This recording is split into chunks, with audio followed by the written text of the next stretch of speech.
Hi, this is Lindsay and welcome back to my channel. I have another Etsy archaeology series for you. Today I am featuring a shop called Cherry Pink Prints, and you can click her shop link below so you can check her out. When I found her shop, I just loved some of the items that she had, and when I spoke with her and asked to feature her and said I was going to purchase some items, she sent me all of these complimentary for free. So I want to thank her very much for that, and then I want to show you some of the amazing items that she has and just talk about them a little bit. So she has ATC cards. And I love these exotic birds, these bright and beautiful birds. I love making nature journals and bird journals, and I just liked how these were so much more vibrant than most of what I see, and I love the background, and I think they would look absolutely incredible, maybe even on dyed paper, like instead of coffee dyed paper, if you dyed the paper a different color and then backed this and sewed around it, they would be incredible. So I'm sure you'll be seeing these in my journals.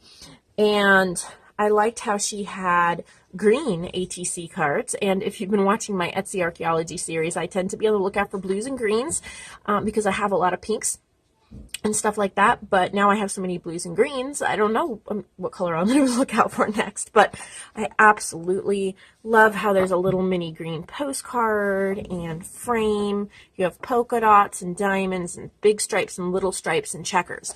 These are incredible for journaling on. They would also be incredible. You could back some of these birds with this, you know, put front to back like that. These are great to back journaling cards as well.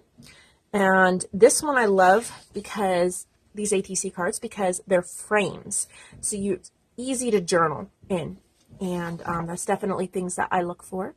So there's those. And then her giant butterfly postcards, which you could print if you printed 2 or 4 to a page. You could adjust the size and make them smaller, but I love how big they are because you could actually use it as a page in a journal, or you could fold it in half or clip it to one of the bigger journals, and there's lots and lots of room to write. So there's 4 different ones, so I love those. And then these are 12 by 12 papers that I printed to fit on 8.5 by 11. And I love how, because this border, this floral border on the 12 by 12 would have gone like all the way around and it would have looked the same. But I love how it stretches to where you can see it come in just around the edges and pop up just a little bit. This is absolutely incredible for a journal page. And you just trim, obviously my printer, I have a white border and I would trim that off or ink it up. But look at how gorgeous that would be. And there's, I believe, 4 different yet similar coordinating, so they would look absolutely beautiful. Whoa, I went way out of focus here. What happened? Maybe I didn't. It was weird. Maybe it was just the lighting and the way I looked at it. Anyway, so here we go. This one and this one. Now these luggage tags, I love the size, and of course you could print them smaller, but I love the size, and I printed them on ivory 110-pound cardstock, so they would be ready to go when I cut them out and inked them up. And I'm actually going to cut out one here and ink it up so you can see how amazing it'll look. So I have my scissors and my brown ink, and we're just going to pick one. These are great for tucking in pockets and tuck spots. You can stamp on them. They go with pretty much any style vintage journal, whether you're using vintage photographs, nature, travel, because if you're doing nature, you can stamp birds or butterflies. Still, you can just tuck it in. And you can use a little hole punch to punch that hole out. I have mine here. And since I love how she already has kind of like a metal eyelet or grommet printed out, so when you do that, it looks ready to go. The edges, I like to ink them even if they look a little inked, just to make sure and add a little bit more definition. So look at how perfect that is. Not only can you journal on this side, but I have ivory on the back so I can journal on that side as well. So these are amazing, and there's 8 different tags, 2 pages. So those are incredible. Definitely a must-have in my opinion. Now, these, I'm always looking for background pages that look kind of coffee dyed or vintage so that I can pop them into any journal that I'm working on or print them on the back of any journal. So I requested these because I thought they were a little bit different. They had a little bit of text and florals and flourishes, but yet they still maintained the vintage kind of aged paper coffee dyed look, but we kind of have almost a stenciling effect. We'll get to this in a minute. So one idea I had for these that I wanted to share with you, because obviously you can fold it in half, trim it down, use it as a page. That's obvious.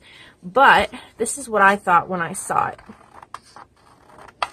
If you cut the page out, you can, I like to sometimes fold pages in thirds, ink them up, and either stick them in a pocket or tuck spot, or I like to clip it to the top of the page.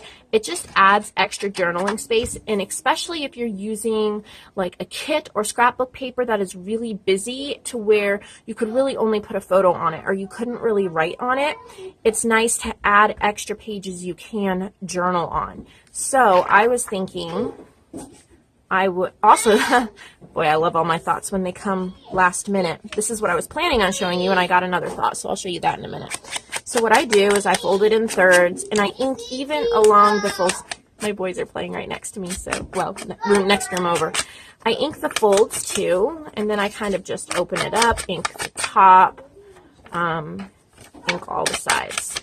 Now the inside is up to you. You could leave it white, you could stencil, you could coffee dye, you could back it with something, you know, there's a million things you could do, or you could leave it white.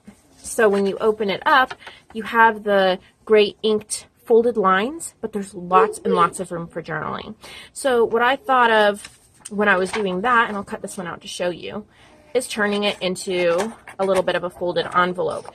If you do not have an envelope punch board or template, or if it just, you're like me and it takes way too much time to try to do a perfect envelope template, I'll show you one of my favorite simple go-to envelope. You don't even need a template. You just get any rectangle like this, and then you flip it over, and we're not doing it in thirds. The bottom is going to go further up than half, but I don't measure. And then I either glue or stitch. Usually I stitch these 2 sides closed to make a pocket. And then here's our flap. So when you open it, you have a pocket, and you could tuck in little pieces of ephemera or things like that, and you have nice exposed stitching on the ends, and then here you can address it or do more journaling right there. So I love these pages. And last but not least, these adorable journaling cards. And I love how they are blues, pinks, and greens. And they're just very vintage looking. They're lovely to tuck into a shabby chic journal. They're just beautiful.